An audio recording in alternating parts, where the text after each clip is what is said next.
إن سعيكم لشتى فأما من أعطى واتقى وصدق بالحسنى فسنيسره لليسر. اعوذ باللہ من الشیطان الرجیم. بسم اللہ الرحمن الرحیم.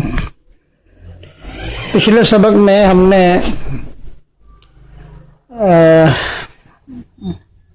ادغام متقاربین اور متجانسین کے حوالے سے کچھ چیزیں ہم نے پڑھی تھیں کہ جب یہ متجانسین متقاربین ایک کلمہ میں ہوتے ہیں اس کی تفصیل ہم پڑھ چکے ہیں. اس کے بعد ہم نے شروع کیا تھا کہ جب یہ دو کلمے میں ہوتے ہیں تو 16 حرفوں کا ادغام ہوتا ہے. وہ 16 حرف یہ تھے: شفا لم تذق نفسا بها رمدوا ظن سوا کان ذا حسن سآمنہ قد جلا. یہ 16 حروف تھے. تو ان کا ادغام جو ہے وہ باقی حروف میں ہوتا ہے. تو اس کی تفصیل ہم آج شروع کریں گے. تو امام شاطبی رحمۃ اللہ علیہ نے مخارج کی ترتیب کے حوالے سے مخارج کی ترتیب کے مطابق ان حروف کی تفصیل بیان کرنا شروع کی ہے. تو سب سے پہلا شعر ہے: فزحزح عن النار الذي حاه مدغم. فزحزح عن النار الذي حاه مدغم. اس میں ہا جو ہے یہ مدغم ہے. تو سب سے پہلے وہ ہا کا بیان کر رہے ہیں کیونکہ حروف حلقی کے مخارج کے اعتبار سے سب سے پہلے ان کا نمبر آتا ہے.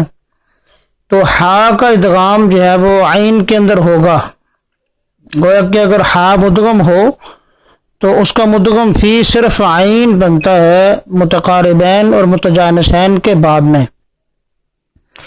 اور یہ آیت امام شاطبی نے ذکر کر دی. اس آیت کو بیان کرنے کا مقصد یہ ہے کہ ہا کا صرف اور صرف عین میں ادغام ہوگا اور وہ بھی صرف قرآن کے اس کلمہ کے اندر. یہ اصول نہیں ہے، باقی کسی جگہ بھی ہا کا ادغام نہیں ہوگا. صرف ایک قرآنی کلمہ ہے جہاں پر ہا کا ادغام جو ہے وہ عین کے اندر ہوگا. وفی القاف قاف وفی القاف ادخلا. اور کاف میں قاف کا ادغام اور قاف کا کاف میں ادغام. تو گویا کہ مدغم جو ہے وہ قاف ہو تو مدغم فی کاف ہوگا. اسی طرح اگر مدغم جو ہے وہ چھوٹا کاف ہوگا تو مدغم فی بڑا کاف ہوگا، 2 نقطوں والا. تو یہاں پر انہوں نے کوئی خاص آیت بیان نہیں کی بلکہ قاعدہ بیان کر دیا ہے کہ جہاں بھی 2 کلموں میں اس طرح کی سیٹنگ آ جائے کہ ایک کلمہ جو ہے وہ ایک حرف پہلے کلمہ کے آخر میں ہو اور دوسرا حرف جو ہے وہ دوسرے کلمہ کے شروع میں ہو تو قاف کا مدغم فی کاف ہوگا، اور اگر کاف ہے تو اس کا مدغم فی قاف ہوگا. اس کی مثالیں اگلے شعر میں آ رہی ہیں. خلق کل شیء. تو اس مثال کے اندر قاف جو ہے 2 نقطوں والا یہ مدغم ہے اور کاف مدغم فی ہے. لکا قصوراً دوسری مثال ہے، اس کے اندر کاف مدغم ہے اور قاف مدغم فی ہے. تو میں نے پہلے ذکر کی یہ بات کہ وفی القاف قاف وفی القاف ادخلا کہنے سے امام شاطبی نے اصول بیان کر دیا ہے کہ پورے قرآن میں جہاں بھی یہ آ جائیں تو ان کا ادغام ہوگا. لیکن شرط ہے. شرط کیا ہے؟ وَأُظْهِرَ. اور ان دونوں کا اظہار کر دیا جائے گا. اذا سکن الحرف الذی قبلہ. جب ساکن ہو وہ حرف جو اس سے پہلے اقبلہ آیا ہے.